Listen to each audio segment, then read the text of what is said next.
किराने की दुकान पर जाओ और उससे कह दो 5 किलो शक्कर दे दे।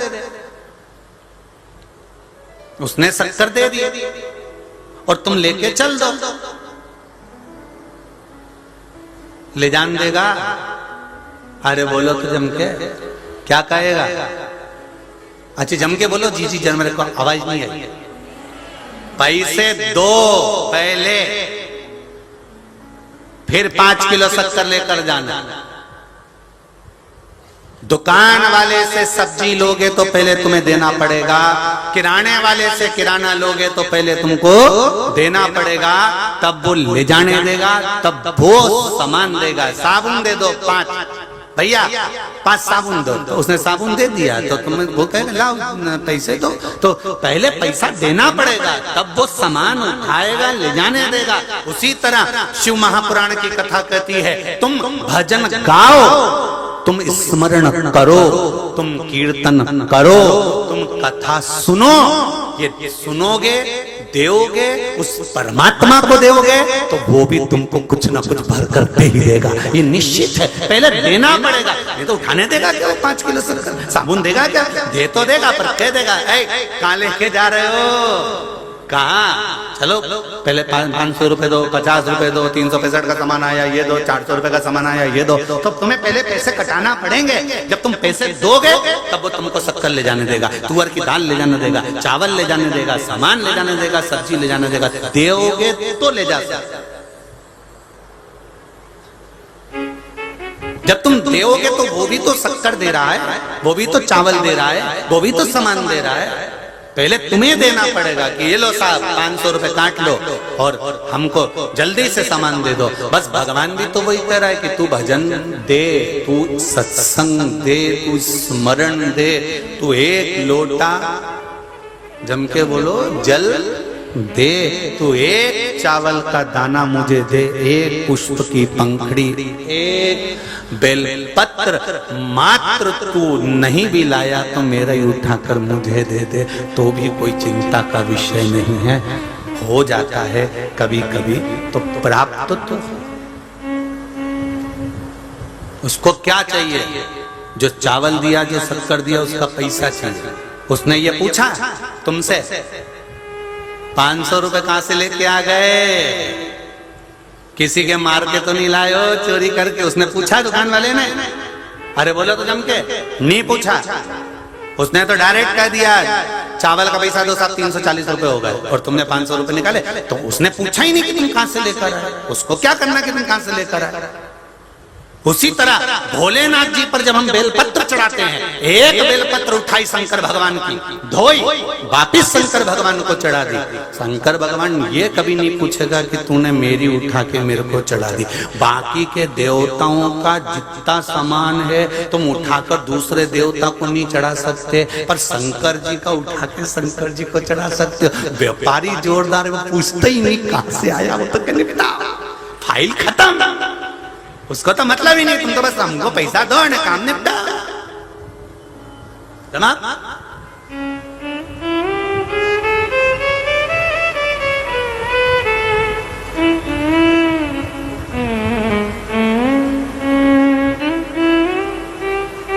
उसको कोई मतलब नहीं है कि वो क्या कर रहा है। उसको तो ये मतलब है कि उसने भजन क्या करा। उसने आया, मेरी बेलपत्र उठाई ना, किसी दूसरे की तो नहीं उठाई है, मेरी बेलपत्र उठाकर मुझे प्रदान कर दी।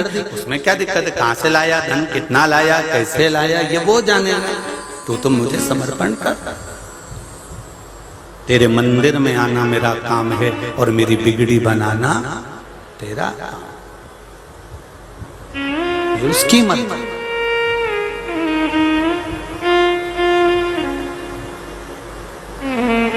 पार्वती मैया शिव जी की आराधना में लगी हैं, रिद्धि सिद्धि घर का काम संभाल रही हैं।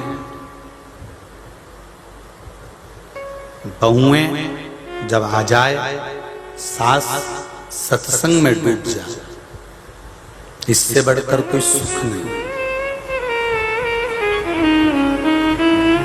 पर बुढ़ापे में लोग कहते हैं कि बचपन में आसक्ति रहती है, जवानी में आसक्ति रहती है, अधेड़ी में आसक्ति रहती है। शिव महापुराण में शंकर भगवान पार्वती जी से कहते हैं बचपन में जितनी आसक्ति नहीं होती, बच्चे को कोई सामान दे दो, बच्चों से वापस ले सकते हो। जीजी को दे दे बेटा, हाँ मम्मी, जीजी को दे देगा।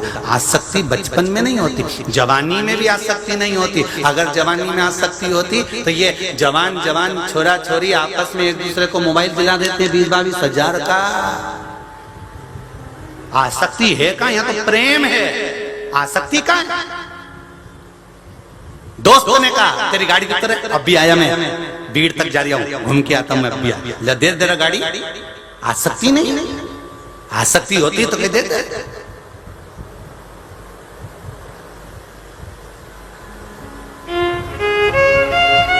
आसक्ति आते आते अभी वो यहाँ जब आ रहे थे परली भेजना, तो भीड़ रुके से वहां प्रसाद,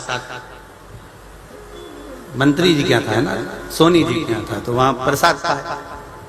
अब प्रसाद पाए, मान लो आसक्ति होती और ये कह देते सोमानी जी नहीं साहब हम वहां पर प्रसाद नहीं व्यवस्था, बच्चा ही कितना, भीड़ तो यहीं तो दे गया, बच्चा ही कितना तो यहीं पालेंगे। नहीं, आसक्ति परे। और सोनी जी ने भी महाप्रसाद जो बनाया, सब्जी भाजी सब भाव से, आसक्ति से परे।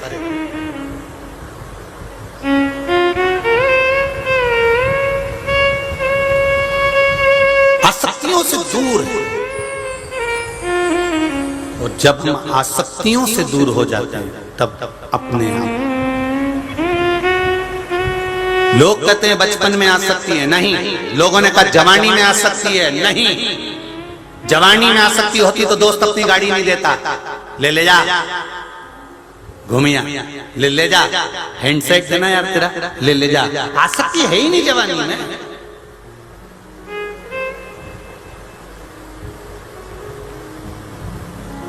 बहू कमा कर लेकर आती है जवानी की अवस्था में, पति ने कहा जरा देगी क्या, मेरे को 2000 रुपए की जरूरत है, लो लो अभी लो। और पति ने कह दिया पत्नी से, या पत्नी ने कह दिया पति से, सुनो मेरा मोबाइल खराब हो गया, क्यों चिंता करती, मैं लेके आता हूँ, अभी तेरे को देता हूँ। आसक्ति नहीं है। बचपन में आसक्ति नहीं, जवानी में आसक्ति नहीं, अधेड़ी में भी आसक्ति नहीं, अधेड़ी में भी आसक्ति नहीं। दुकान पर बैठा है, उसके 4 नौकर काम कर रहे हैं, पत्नी की सुनता ही नहीं है। पत्नी ने कहा था इसको 1 रुपया मत देना आपकी बार, ये झाड़ू वाली को पोछे वाली, मालूम है ये बिल्कुल कोई काम ही नहीं करती, जब देखो जब छुट्टी मारकर चले जाती है, तो भी आसक्ति नहीं। उसके यहाँ तकलीफ है, ले दे उसको, उसकी तनख्वाह दे, उसके बेटे की तबीयत खराब है, उसकी बहन की तबीयत खराब है, दे। नौकर भी अगर दुकान में काम कर रहा है, उसके यहाँ तकलीफ आई, सेठ जी ने निकाल कर दे दिया। आसक्ति नहीं है। बचपन में आसक्ति नहीं, जवानी में आसक्ति नहीं, अधेड़ी में आसक्ति नहीं। शंकर भगवान पार्वती से कह रहे हैं आसक्ति बुढ़ापे में बढ़ जाती है। आसक्ति बुढ़ापे में बढ़ जाती है। तो पार्वती जी ने पूछा बुढ़ापे में किस चीज की आसक्ति बढ़ती है? काया की? शिव जी कहते हैं नहीं। कपड़ों की? नहीं। प्रॉपर्टी की? नहीं। भोजन की? नहीं। फिर बुढ़ापे में आसक्ति किस चीज की बढ़ती है?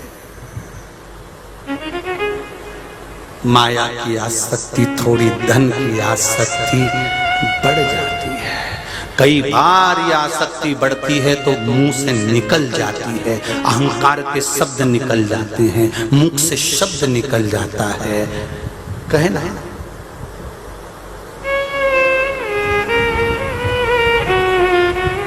आसक्ति निकली, शब्द निकले।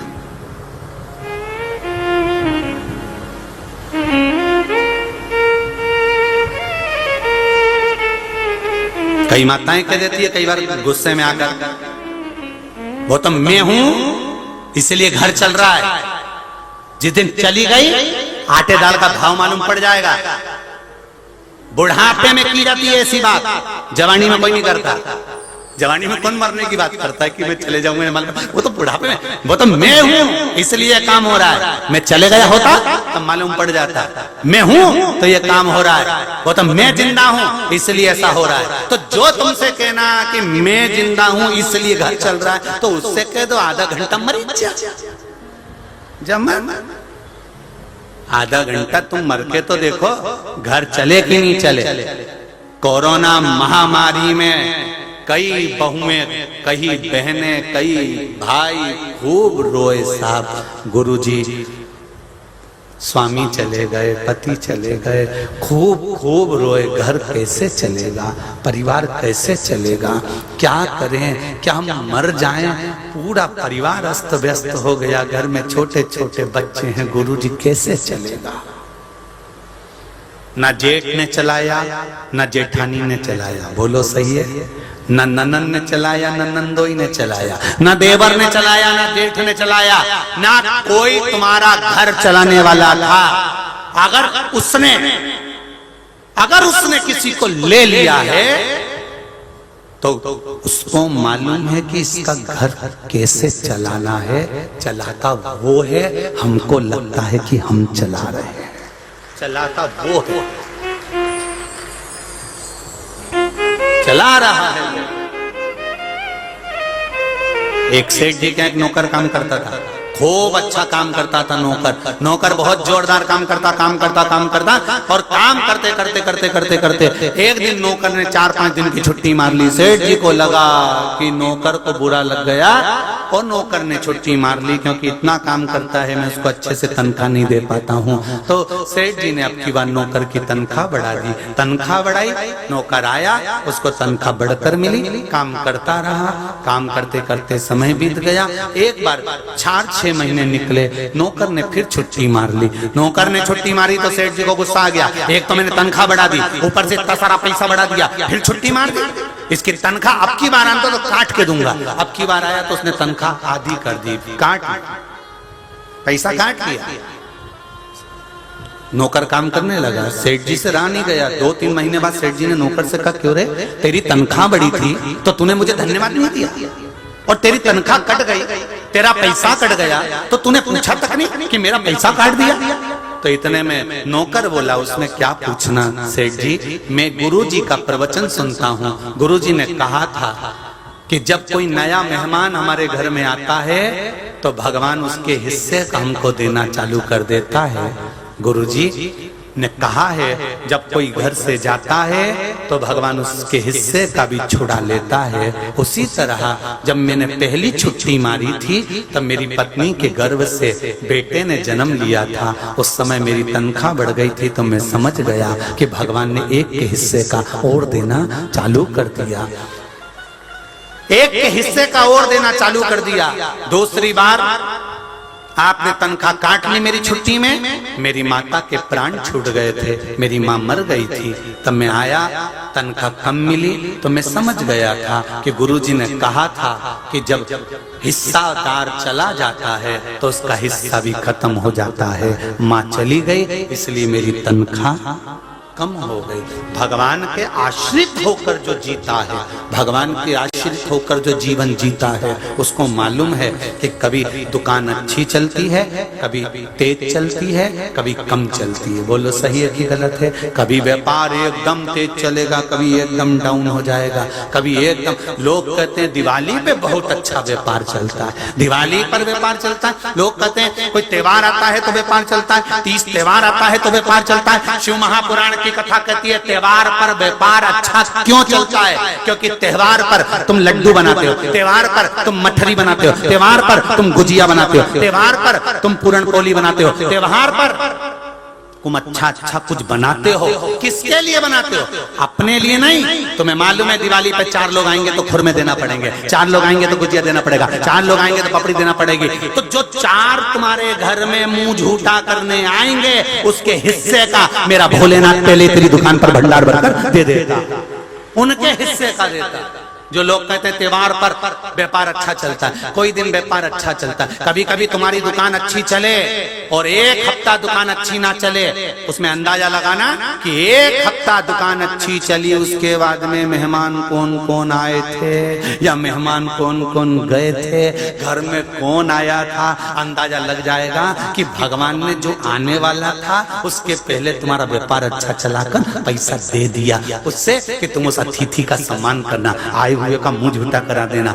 जैसे घर में बेटी का जन्म होता है तो परमात्मा से एक निवेदन रहता है कि आपके घर में अगर बेटी ने जन्म लिया है, बेटे ने जन्म लिया है, तो बेटे के जन्म के बाद तुम्हारा कितना भाग्य पलटा उसका नहीं मालूम, पर बेटी के जन्म के बाद में जब बेटी की शादी होती है, गरीब से गरीब बाप को भी देखना, बेटे की शादी करेगा उसका खर्चा और बेटी की शादी करेगा उसका खर्चा।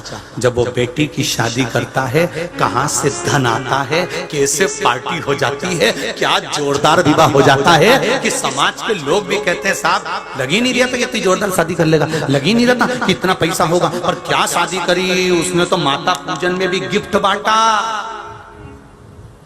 बुलौए में भी गिफ्ट, महिला संगीत में गिफ्ट, लग ही नहीं रहा था कि इतना खर्चा करेगा। इसके बाद तो कुछ था ही नहीं, कहां से आ गया इतना? भगवान कहते हैं उसके भाग्य का देकर भेजता हूं।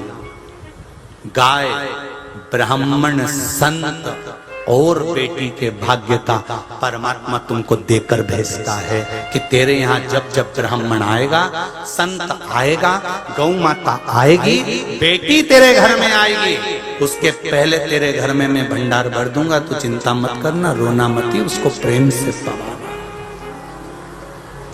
उसको प्रेम से। भाग्य फूटा है उनका जो घर में आए हुए मेहमान को देखकर आंसू बहाते हैं, तुम्हारी जीजी आ गई। जब देखो जब आ जाती है तुम्हारे रिश्तेदारों से मैं तो परेशान हो गई। जो मेहमान को देखकर, सत्संग को देखकर, कथा को देखकर, शंकर भगवान के भक्त को देखकर, शंकर भगवान के स्मरण को देखकर जो मुंह बनाता है, मुंह सड़ाता है। कई लोगों की आदत रहती है, अतिथि आए उनका मुंह सड़ गया, इनका मुंह बन गया, इनका मूड खराब हो गया। भगवान उनकी जिंदगी कब खराब कर देता है मालूम ही नहीं पड़ पाता है। इसलिए मेहमान आए तो कभी भी मुंह मत सड़ाना, ऐसा तो करना ही मत। और जो मुंह सड़ा, भगवान ने कहा तो वो विक्रम और बेताल की कथा होती है ना, याद है तुम्हें? तू बोला मैं चला, उसी तरह अतिथि के आने पर, मेहमान के आने पर, भगवान के भक्त के आने पर, ब्राह्मण संत के आने पर, भगवान का भक्त के आने पर अगर तुम्हारा मुंह सड़ा तो तू तो गया, ये निश्चित। क्यों? जीजी आई, भाभी आई, ननंद आई, देवरानी आई, जेठानी आई, कोई अतिथि आया, आदर करो, सम्मान करो, सत्कार करो, उसको मान लो, उसको पूछ लो क्या अतिथि देवो, अरे बोलो जम के, अतिथि देवो। कई लोग बाहर से आए हुए अतिथियों के लिए 2000 लोग कल पंडाल में थे रात्रि को, उनके लिए कोई ने कहीं फल व्रत था, तो हमने देखा कि रात के समय जब हम कई फोटो प्राप्त हुए, कोई केला बांट रहा था, कोई फलहार बांट रहा था, उधर से निकलो तो कोई चाय कॉफी बांट रहा था, इधर से देखो तो कोई कुछ। धन्य है परली बैजनाथ की धरा और धन्य है आपका भाव। ये लुटाने का मौका मिला था। 7 दिन, आज 6ठा दिन हो जाएगा, कल कथा समापन हो जाएगी, सब अपने घर चले जाएंगे। अपनी तिजोरी का माल कुबेरेश्वर बाबा के बाबा से भाव से, ये परली बैजनाथ के भाव से शंकर के भक्तों पर, शिव के गणों पर लुटाने का मौका मिला था। और हिंगोली वाले अगर सुन रहे हो तो वो भी ध्यान लगा कर सुनना। जो अतिथि आए, मैं बहुत बहुत धन्यवाद दूंगा सोमानी जी, आपको भी। कई लोग हैं, एक वो ब्याणी जी भी लगे हुए हैं, सोमानी भी लगे हैं, सोनी भी लगे हैं, कोई तोतला जी भी लगे हुए हैं, कोई अन्य बहुत से लोग ऐसे हैं जो सेवा में लगे हुए हैं। कोई भोजन प्रसाद पवा रहा है निशुल्क, कोई लाने ले जाने के लिए अपनी अपनी गाड़ी खड़ी कर दी। मम्मी कह दो पड़ोसन से अपनी गाड़ी जा रही है उसमें बैठ कर चले जाए। इतनी गाड़ियां खड़ी हैं, कोई सबने तो डीजल नहीं डलवाया होगा, किसी एक का डल गया होगा डीजल, बाकी के सब बैठ कर आ गए होंगे। किसी कितना भाव होगा। और जिसने जिसने एक एक रुपया भी अगर शिव महापुराण की कथा में, इस व्यवस्था में, कहीं किसी रूप में, कहीं सेवा में लगाया भी होगा ना, तो तारीख लिख लेना कि मैंने इतनी तारीख को ये केला में किसी शंकर के गण को, शंकर की कथा में आए हुए व्यक्ति को एक चाय पिलाई थी 3 रुपए की, वो भी लिख के रखना। 3 महीने बाद मिलेंगे कि कितना देता। 3 महीने बाद देखेंगे। और जहां जहां कथा कर आए सुमानी जी से कहेंगे वहां से सूचना मंगवा लेना कि कथा कर आए सीहोर वाला महाराज जहां कथा करने गया था, उसके बाद में वापिस कथा लेने के लिए सीहोर पहुंचे कि नहीं पहुंचे। भोलेनाथ इतनी कृपा कर देता है कि वापिस कथा मांगने के लिए लोग आ जाते हैं कि बाबा कथा एक और होना चाहिए। वो कुबेर भंडारी फिर भंडार खोल दिया, फिर दे दिया। उसकी कृपा ही कुछ है। तेरी कृपा बिना नहीं ले एक भी लेते हैं श्वास, तेरी कृपा से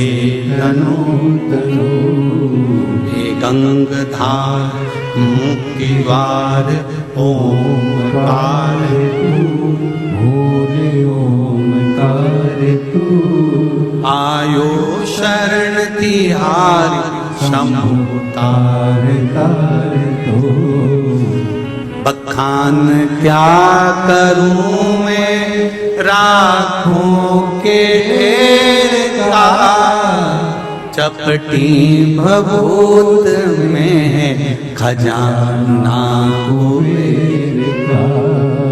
हे गंगधार मुक्तिवार ओमकार तू, भोले ओमकार तू, आयो शरण तिहारी शंभु तार तार तो। शिव कृपा है, शंकर की उदारता और उसका भजन में जो आनंद है वो आनंद।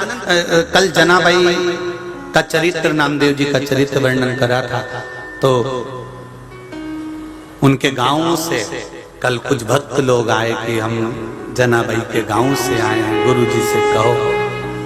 अब जनाबाई ने कौन सी ऐसी भजन घुमाया, जनाबाई के गांव से कल आए और आज जनाबाई ने पंडरी नाथ के यहाँ से एक माला पहुंचा दी पंडित जी के हाथ की, वहां कथा हो रही है, गले में पहना। कहाँ है पंडा जी? ये बैठे, लाओ माला लाओ। कहा पंडरीनाथ ने माला भेजी है पंढरपुर से। हमने कहा किसने कहा था? पता नहीं किसने कहा था, पर भेजी है माला पंढरपुर से। अब बोलो ये किसने कहा जनाबाई को कि तुम पंडितनाथ को कह दो? कथा उसकी चली, भक्त की, और डोल भगवान में गया, तो उसने भी कमर पर हाथ रखकर कोनी मार दी, जा रहे जा।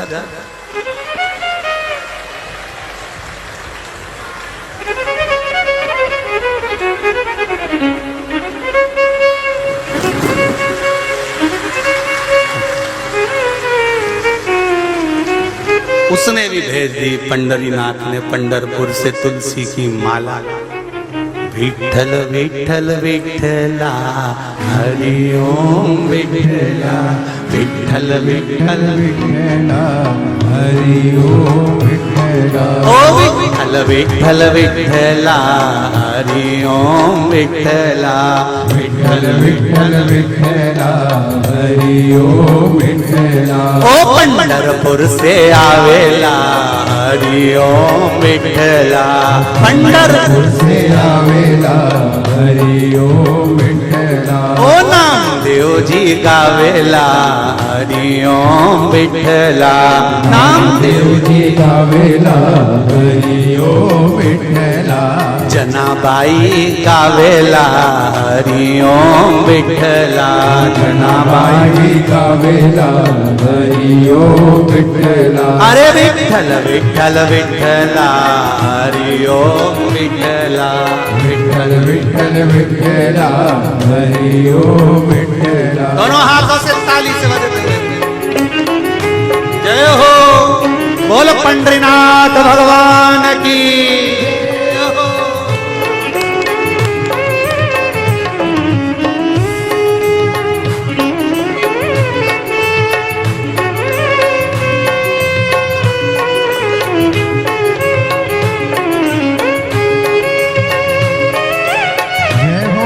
आओ आनंद के साथ दोनों हाथ,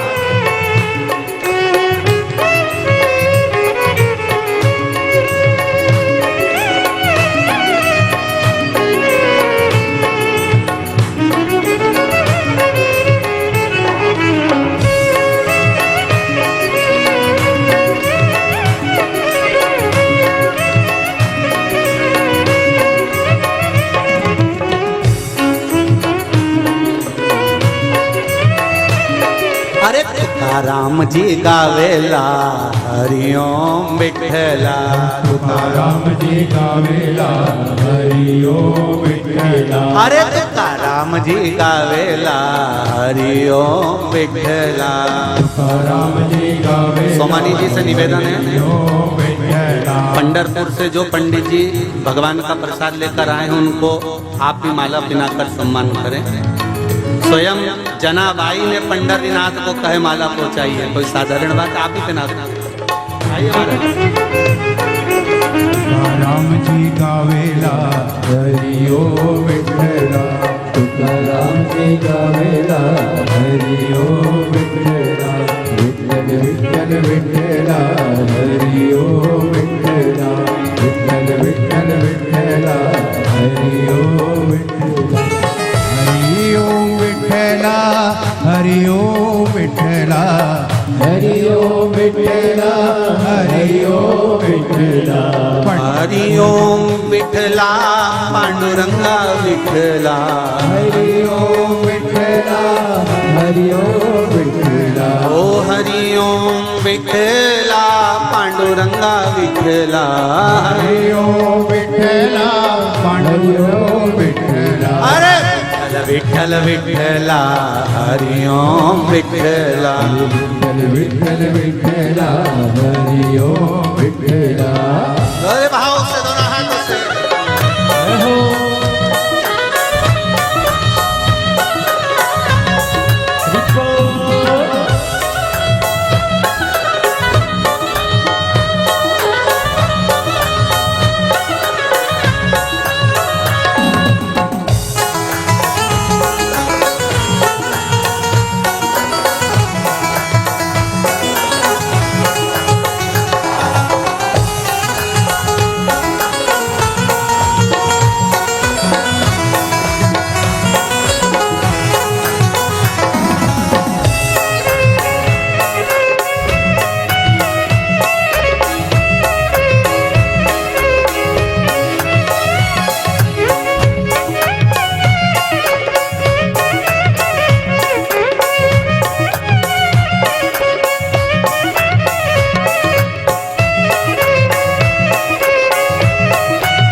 पंढरपुर में आवेला हरिओम विठला, पंढरपुर में आवेला हरिओम विठला, तुकाराम जी गावेला हरिओम विठला, तुकाराम जी गावेला हरिओम विठला, तुकाराम जी गावेला हरिओम विठला, तुकाराम जी गावेला हरिओम विठला, ओ विठ्ठल विठ्ठल विठ्ठला हरिओम विठला, विठ्ठल विठ्ठल विठला हरिओम विठला, ओ मीठो नाम विठला प्यारो नाम विठला, मीठो नाम विठला प्यारो नाम विठला, ओ मीठो नाम विठला प्यारो नाम विठला, मीठो नाम विठला प्यारो नाम विठला, अरे विठ्ठल विठ्ठल विठला हरिओम विठला, विठ्ठल विठ्ठल विठला हरिओम विठला, बोल पंढरीनाथ हर हर। भगवान शिव की कथा कह रही है, भगवान शंकर की करुणामय उदारता कह रही है। दिल से हृदय से शिव भक्ति में जो आनंद होता है वो आनंद कहीं कहीं नहीं। भगवान शंकर से अपने हृदय की बात दिल से कहें, शिव महापुराण के मूल मंत्र के साथ में हृदय की बात कहें। श्री शिवाय नमस्तुभ्यं, श्री शिवाय नमस्तुभ्यं, श्री शिवाय नमस्तुभ्यं, श्री शिवाय नमस्तुभ्यं, श्री शिवाय नमस्तुभ्यं, भोला सब दुख काटो मारा, ओ भोला सब दुख काटो मारा, शिव शंकर जपूं तेरी माला, भोले बाबा जपूं तेरी माला, भोला सब दुख काटो मारा, ओ भोला सब दुख काटो मारा। हे शिव, हे ओघड़दानी त्रिकालदर्शी कैलाशी अविनाशी,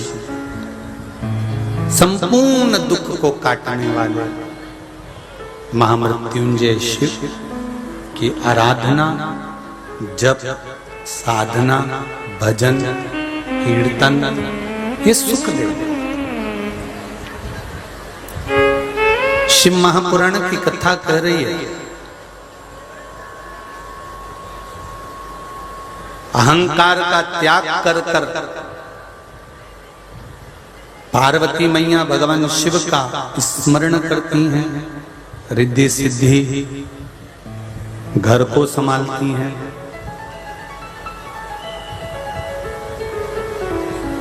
गणेश जी घर में बिठाओ, बिठाते हो सब लोग? जम के बोलो, ठीक है। फिर गणेश जी का विसर्जन भी करते हो।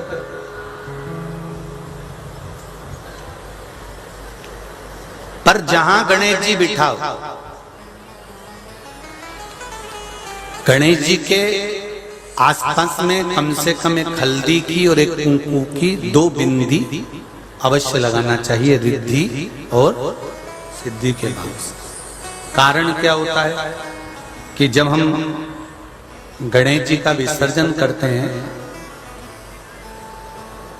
तब हमारे घर में से रिद्धि सिद्धि नहीं जाना चाहिए।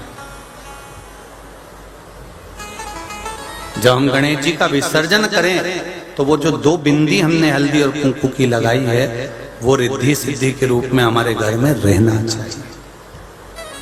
कि बहू हमारे घर में, बेटा भले कहीं पर भी जाए घूम फिर कर वापिस आएगा, बेटा भले जाए फिर आ जाएगा। कोई कार्य से गया होगा, कोई कारण से गया होगा। तो गणेश जी बिठाने वालों को ये स्मरण होना चाहिए कि गणेश जी का विसर्जन हो पर रिद्धि सिद्धि का विसर्जन। दो बिंदी जहां गणेश जी बिठाए उस दीवार पर हल्दी और कुंकू की लगा दीजिए कि रिद्धि सिद्धि हमारे घर में। गणेश जी वहां से उड़ भी गए, गणेश जी वहां से चले भी गए, गणेश जी वहां से विसर्जन भी हो गए, तो रिद्धि सिद्धि हमारे घर में। क्योंकि बहू का घर में होना जरूरी है, रिद्धि सिद्धि का घर में होना जरूरी है। और जहां रिद्धि सिद्धि होगी गणेश जी वहां आएंगे ही, निश्चित है। और नीवी आए तो फोन तो आ ही जाएगा। जहां बहू रहेगी, मायके चली जाती है रक्षाबंधन पर, 30 त्योहार पर, तो क्या भेरू फोन नहीं लगाए जगदम्बा को? बोले ईमानदारी से फोन तो जाएगा। तो रिद्धि सिद्धि का होना जरूरी है। घर में अपने जहां गणेश जी बैठे वहां पर 2 बिंदी, एक हल्दी की एक कुंकू की, 2 बिंदी ये भाव से लगाए। अगर बिंदी नहीं लगाना है तो 2 स्वस्तिक बनाए, 2 स्वस्तिक बनाए, वो भी रिद्धि सिद्धि का हमारे घर में। समय आया, माता पार्वती जी ने कुंदुक का प्रहार कर कर विदल और उत्पल का संहार करा। वो कुंदुक जो गणेश जी के हाथ में रहता है, जिसको गणेश जी हाथ में पकड़ कर रखते हैं, माता के नजदीक में रखा था। और विदलोत्पल ने जब उपद्रव मचाया, माता को गलत दृष्टि से देखा, और गलत दृष्टि से देखने के बाद उनको जब स्पर्श करने के लिए गए, तब माता ने कुंदुक का प्रहार करा। वो कुंदुक विदल और उत्पल का संहार कर कर शिव जी के 5 चरणों में जाकर गिर गया, जिससे शिव जी का नाम कुंद कैश्वर।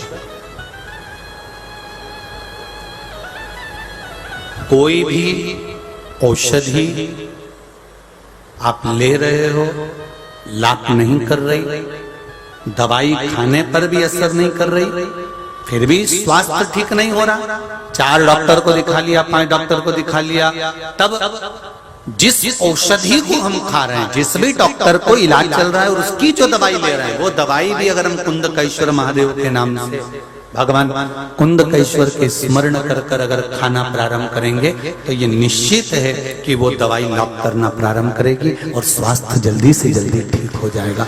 कुंदकेश्वर महादेव हमारे स्वास्थ्य को ठीक रख रहे।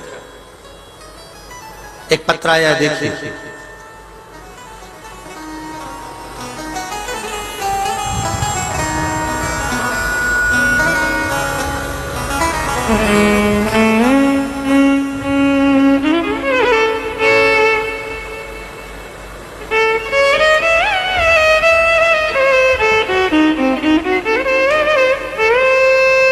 श्री शिवाय नमस्तुभ्यम। मेरा नाम रानी गजानन बेलिया है। मैं पूना से आई हूँ। कहीं बैठी हैं, हाथ हिलाइए, आप ही हैं, दोनों हाथ हिला दो एक बार। श्री शिवाय नमस्तुभ्यम। गुरुदेव, मैं पूना से आई हूँ। गुरुदेव, मेरी आंख की रोशनी चली गई थी, पूरी आंखों से दिखना बंद हो गया था। डॉक्टरों का इलाज भी करवाया, कुछ श्रेष्ठता नहीं बनी। तब कथा आ रही थी मोबाइल पर, टीवी पर, उसको सुना। उसमें आपने कहा था कि बालचंद्रेश महादेव का ध्यान कर कर रात्रि के 12 बजे चंद्रमा का दर्शन करो। भले आंख नहीं थी गुरुदेव, देख नहीं पाती थी, इलाज पूरा करवा लिया था, पर रोशनी नहीं थी। घर के लोगों ने मुझे छत पर खड़ा कर बालचंद्रेश का दर्शन कराया। लगातार 1 हफ्ते तक वही क्रम करा। बाबा की कृपा से मेरी आंखें वापस आ गई और बाबा को धूप लगाने के लिए आई हूँ। अब मैं आंखों से देख सकती हूँ। ये शिव की कृपा है मेरे लिए। नेत्रों से दिखना प्रारंभ हुआ बाबू। श्री शिवाय नमस्तुभ्यम। बैठिए। हर हर महादेव। मेरी आंखों की रोशनी भगवान ने दी। ऐसा लग रहा है कि मेरी दौलत मुझे वापस मिल गई। बाबा ने मेरे नेत्र दे दिए, सब देख सकती हूँ अब। इससे बढ़कर खुशी मेरे लिए क्या होगी? क्या खुशी हो सकती? नेत्र ज्योति से शंभो शरणे मांगू दुख कारो दया करी एक पत्र और है बड़ा सुंदर।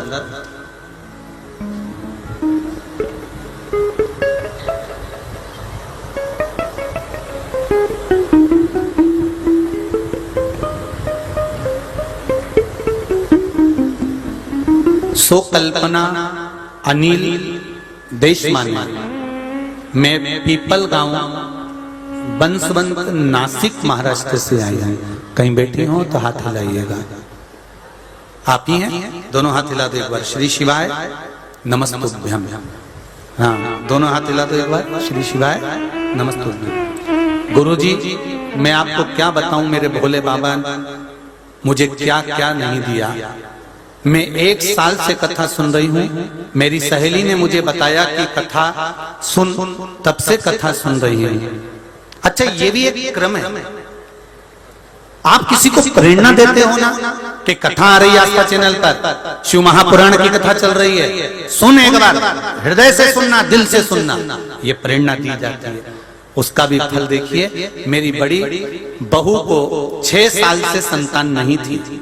मैंने वो आंकड़े की जड़ वाला तुमुरुका जी का उपाय किया और कथा सुनती रही। अब मेरी बहू को 2 महीने का लड़का भगवान की कृपा से बच्चा हुआ और 2 महीने का बालक हो चुका है। पर बहू के पेट में गांठ बथाई थी। जब संतान होना थी तब उस समय पर बहू के पेट में गांठ बता दी थी कि गांठ है, जिसके कारण से ही पूर्व में संतान नहीं हो रही थी। बाबा की कृपा से 1 लोटा जल, 1 बेलपत्र का प्रयोग करना प्रारंभ करा और दूसरी सोनोग्राफी जब कराई तो बाबा की कृपा से वो गांठ गल चुकी थी और मेरी बहू के संतान है। ये कृपा मेरे शिव की है। बैठिए बहन। श्री शिवाय नमस्तुभ्यम। हर हर। ये शिव है औ घड़ी कृपालु। आप हृदय से, चित्त से, मन से उसका स्मरण जब करा, कुंद कैश्वर भगवान का स्मरण औषधि लेते समय, या जैसे आपको कहा कि जिस दिन आपको रात्रि में नींद नहीं आए तो शंकर भगवान की 5 बेटियों का नाम हाथ की अंजलि में जल लेकर सोने से पहले मोबाइल बंद कर दो, साइलेंट कर दो, पूर्ण तरह से भले ऑफ कर दो, क्योंकि सबसे जरूरी है नींद। अगर नींद पूरी हो जाए तो दिन बिगड़ता नहीं है। जब नींद नहीं आ रही हो, दवाई लेने की जरूरत नहीं पड़ेगी। जया हाथ में थोड़ा सा जल लो। जया, विषहरा, शामली वारी, दौतली और देव, ये 5 शिव जी की बेटियों का नाम लेकर आचमन कर कर आराम से सो जाओ। नींद सुबह ही खुले, रात को नींद खुली नहीं। पर विश्वास रखकर करोगे तो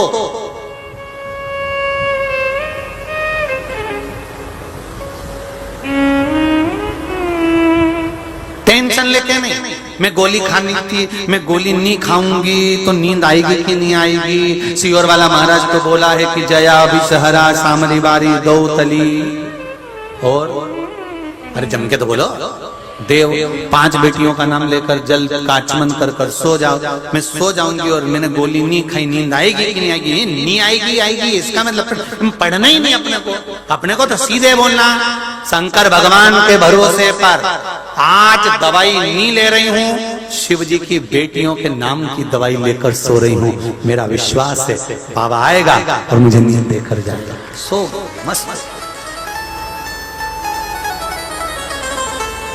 पहले ही टेंशन में दुकान खोली और तुम्हारा मन में टेंशन आ गया। मैं दुकान खोल रहा हूँ, नया व्यापार खोल रहा हूँ, नई दुकान चालू कर रहा हूँ, चलेगी कि? अरे जम के तो बोलो, चलेगी कि नहीं चलेगी? जब तुम्हारे मुंह पर ही नहीं आ गया तो वो नहीं चलेगी।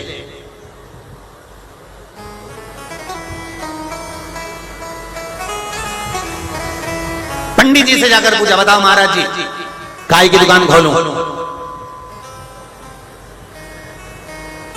मेरा मन तो है कि ये वाली खोल लेता हूं, चलेगी कि नहीं चलेगी?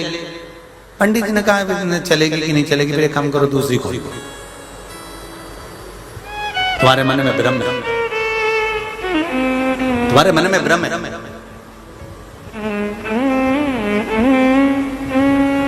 अगर विश्वास है, भरोसा है, दृढ़ता है, तो फिर एक ही बात होना चाहिए, अब तो मैं कूद गई, अब तो मैंने ये काम दुकान खोल रही हूं।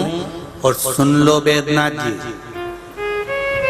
भोलेनाथ जी, तुम्हारे भरोसे पर खोल रही हूं और हमारा कुछ नहीं बिगड़ेगा, शान तुम्हारी जाएगी। अब की बार तुम्हारे ही नाम से खोली है और तुम्हारे ही भरोसे खोली है, तो शंकर भगवान भी कहेंगे पार्वती कुछ भी करो, 4 ग्राहक कहीं से पकड़ के लाओ पर इसकी चलाओ, ये गड़बड़ करेगी। विश्वास पूर्ण हो, भरोसा पूर्ण हो, विश्वास दृढ़ हो तो परमात्मा मिलता है।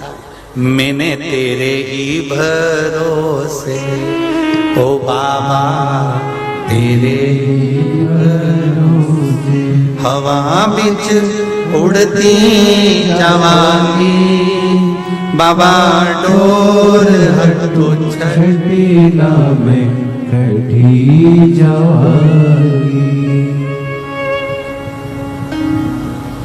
तो वो एक लाइन सब लोग दिल से बैजनाथ जी से कहेंगे, मेरे बाबा दया करना,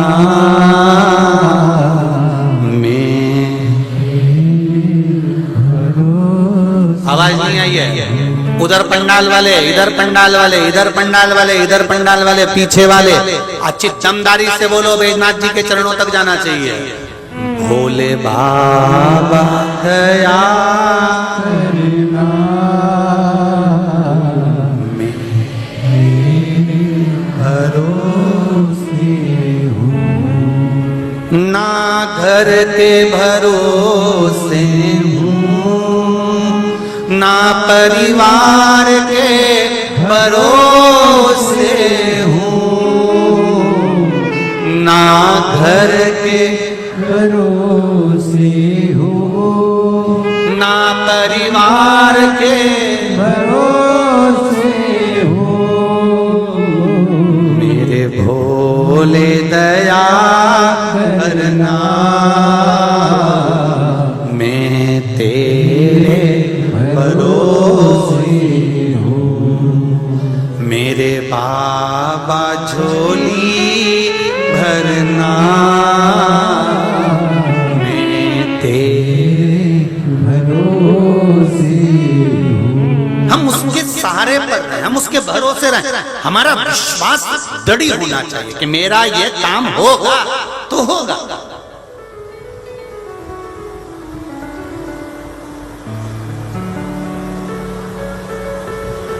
दिल से उसको पुकारो।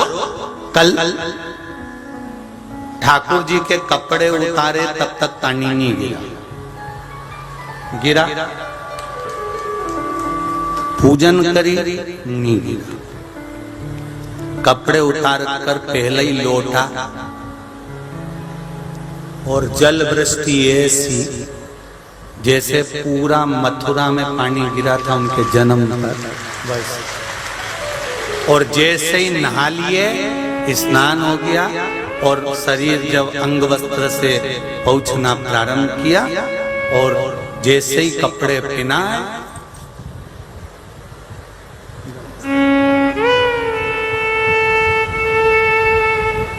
आप दिल से पुकारो, वो दिल से आता है। अब दिल से कहना शंकर भगवान से, मैंने ये दुकान खोली है तेरे भरोसे पर है, मैंने ये संबंध करा है तेरे भरोसे पर है, मैं नहीं जानती, मुझे कुछ नहीं आता, ना मैं पढ़ी ना लिखी, मेरे को क्या कुछ भी नहीं,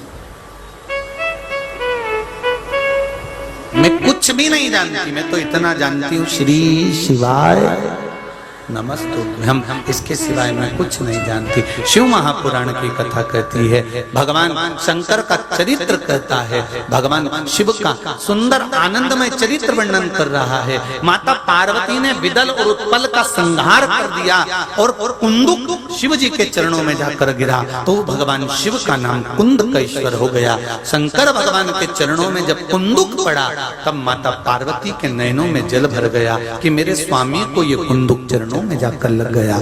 चरणों में गिरा तो पार्वती के नयन में अश्रु भर गए। स्वामी, मुझसे अपराध हो गया, मुझसे अपराध हो गया, जो आपके चरणों में ये कुंदुक जाकर गिर गया।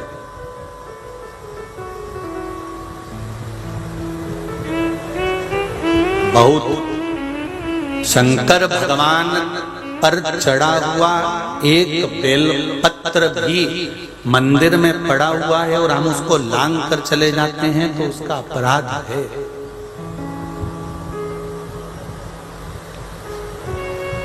उसका अपराध है।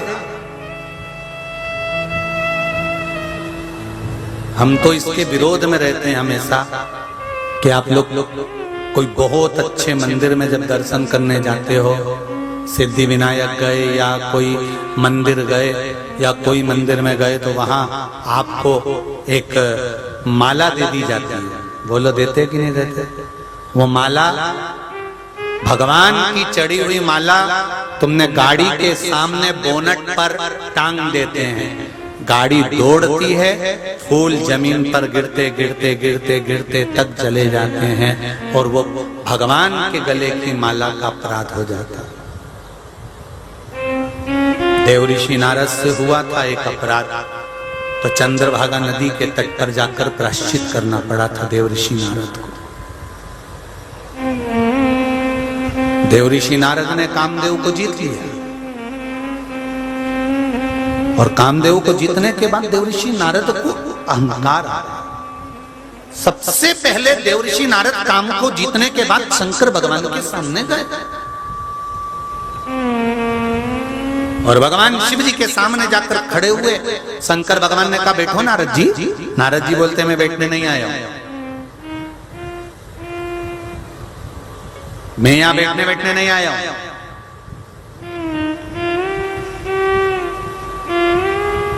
शिव के धाम में, शंकर के मंदिर में, शंकर की कथा में, शिव भक्त के पास या शंकर के दरवाजे पर जब भी जाओ तो जगह मत देखना कि कहां बैठने को मिल रहा है। जहां मन पड़ जाए वहां बैठ जाना। शंकर की भूमि कंकर शंकर है। तुम जहां बैठकर कथा सुनोगे उस जगह का कंकर ही तुम्हें शंकर मानकर तुम्हारा कल्याण कर देगा। कभी ये मत सोचना कि मुझे आगे बैठना है कि पीछे बैठना है, मुझे वीआईपी में बैठना है कि मुझे वीआईपी पास होना है, मेरे को कुर्सी चाहिए, मुझे पद चाहिए, मुझे ये जगह चाहिए, मैं आगे बैठूं पीछे बैठूं कहां बैठूं। नहीं, शंकर की कथा में जहां जगह मिल जाए कोई खींचतान ना करते हुए कुछ नहीं बोलना। हमें तो इतना कहना है कि बस बाबा की कथा में आए हैं, हमें बाबा के भक्त बाबा की कथा सुनने आए हैं, बस हमें तो उसका स्मरण करना है।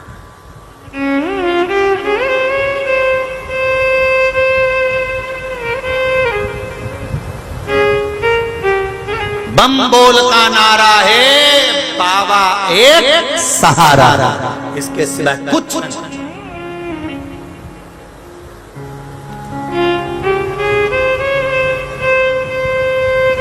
हमारा सहारा ही बाबा है। हम जहां बैठेंगे वो आएगा, ये निश्चित है,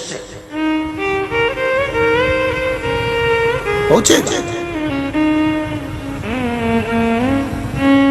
देव ऋषि नारद को अहंकार आ गया। भगवान कह रहे नीचे बैठ जा नारद, सिंहासन दिया बैठ गया, पहाड़ पर बिठा रहे हैं। नारद जी बोले, मैं यहाँ नहीं बैठने नहीं आया हूँ, मैं कुछ बात करने आया हूँ। बोलो क्या बात करना है। नारद जी को तो अहंकार आ गया था क्योंकि कामदेव को जीत लिया था। तो नारद जी ने आते से कहा कि प्रभु मैं देखो आपसे बात करना है, बोलो क्या बात करना है। मैंने कामदेव को जीता, आप नहीं जीत पाए। शंकर भगवान के दिल से पूछो कि कामदेव को क्यों नहीं जीता। क्या शंकर भगवान काम को नहीं जीत सकते थे? 33 कोटि देवी देवताओं में एक एक देवताओं की पूरी लीला निकाल कर देख लीजिए, सारी पुराणे उठा कर देख लीजिए। भगवान विष्णु की भी पुराण उठाओ, ब्रह्मा जी की भी पुराण उठाओ, विश्वकर्मा जी की भी पुराण उठाओ, इंद्र की भी उठा लो, जिस जिस देवता की पुराण उठाना उठा के देख लो, सारे देवताओं में अगर सही रिश्तेदारी, सही संबंध किसी ने निभाया है तो मेरे देवाधिदेव महादेव ने निभाया है। शंकर भगवान के सिवाय कोई संबंध नहीं निभा सकता, कोई रिश्तेदारी नहीं निभा सकता। क्या शंकर भगवान कामदेव का क्यों भस्म करा? क्यों समाधि तोड़ दी? शंकर भगवान ने अपनी खुद की समाधि तोड़ी है। कामदेव को जीते नहीं है शंकर भगवान। क्यों कामदेव को नहीं जीतता है? देव ऋषि नारद, क्या जानोगे तुम कि शंकर भगवान ने क्यों समाधि तोड़ दी, क्यों कामदेव को नहीं जीत पाए? क्योंकि शंकर भगवान सती के पति हैं तो कामदेव रति का पति है। साड़ू भाई आया था, आंख नहीं खोलते तो क्या खोलते? साड़ू भाई आया है तुम्हारे यहाँ, तुम्हारी पत्नी के बहन का पति आए और तुम सोते रहो, फिर देखो जगदम्बा को, फिर देखो उठ रहे हो। सुनो, वो मेरी बहन है ना, उसका पति आया है, बाहर बैठे हैं सोफे पर, कम से कम मिल तो लो। इतनी दूर से आए हैं बेंगलोर से, तुम्हारे को सोने से फुर्सत नहीं, उठ रहे तो नहीं उठ रहे? इतनी सुबह से आ गया? नहीं, रात को आते, उठ जाओ जल्दी से और जाके बैठ जाओ। बेचारे ने मुंह भी नहीं धोया। और भाई कैसे हो? बढ़िया। बहुत जल्दी नहीं आ गया? इतने में पत्नी का मुंह देख रहे थे, जैसे कुछ बोलता तो पत्नी सामने खड़ी थी। शंकर भगवान को मालूम है कामदेव आया है, और अगर मैं सारे देवता आए तो मैंने नेत्र नहीं खोला। खोला क्या?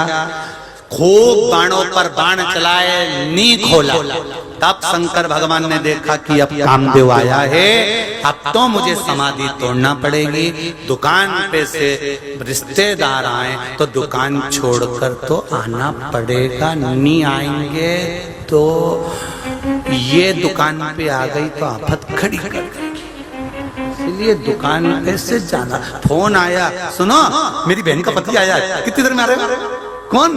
अच्छा वो बेंगलोर वाला, अच्छा वो पुणे वाला, हाँ अभी आया। बस नहीं जाता तब मालूम पड़ता, इसलिए दुकान नौकर से काम है, आ रहा हूँ आधा घंटा में। सेठ जी पहली बार दुकान छोड़ रहे हो तो पहली बार तो वही आया, नहीं जाऊंगा तो आफत हो जाएगी। तू समाज में आया, सेठ जी तू ये सब कौन आ गया? कोई वीआईपी आया है? अरे पूछे ही मत, जगदम्बा की बहन का पति आया। अभी के कौन बताया? जाना पड़ेगा, नहीं जाएगा तो ये भेरू पे सिंदूर चढ़ा देगी।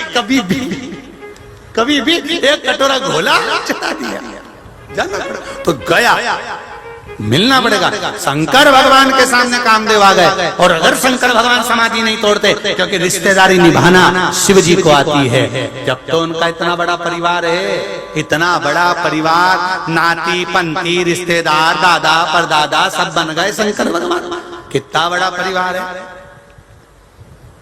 बेटा गणेश, बेटी अशोक सुंदरी, अशोक सुंदरी की भी 100 लड़कियां, 2 लड़के नाना बन गए, उनके भी बच्चे पर नाना बन गए। गणेश जी के छोरा छोरी, शुभलाभ संतोषी, अब शुभलाभ के छोरा छोरी अमोद प्रमोद, फिर उनके छोरा छोरी, दादा परदादा शिव बने। क्या रिश्तेदारी निभाते शंकर भगवान। जैसे ही कामदेव, देव ऋषि नारद ने कहा आप काम को नहीं जीत पाए, मैंने काम को जीता। शंकर भगवान ने कहा कोई बात नहीं, तू जीत गया नहीं वही बहुत बड़ी बात है, तुम जीत गए इससे बढ़कर कोई खुशी नहीं है। शंकर भगवान ने अपने गले की माला उतार कर देव ऋषि नारद के गले में पहना दी। वाह वाह, नारद को गले में रुद्राक्ष की माला पहनाई। रुद्राक्ष की माला पहनकर नारद बाहर निकले।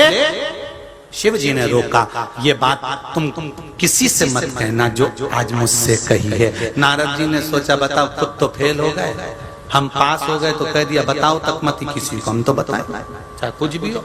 और नारद जी माला लिए जमीन पे पटके, नंदी ने माला उठाई गले में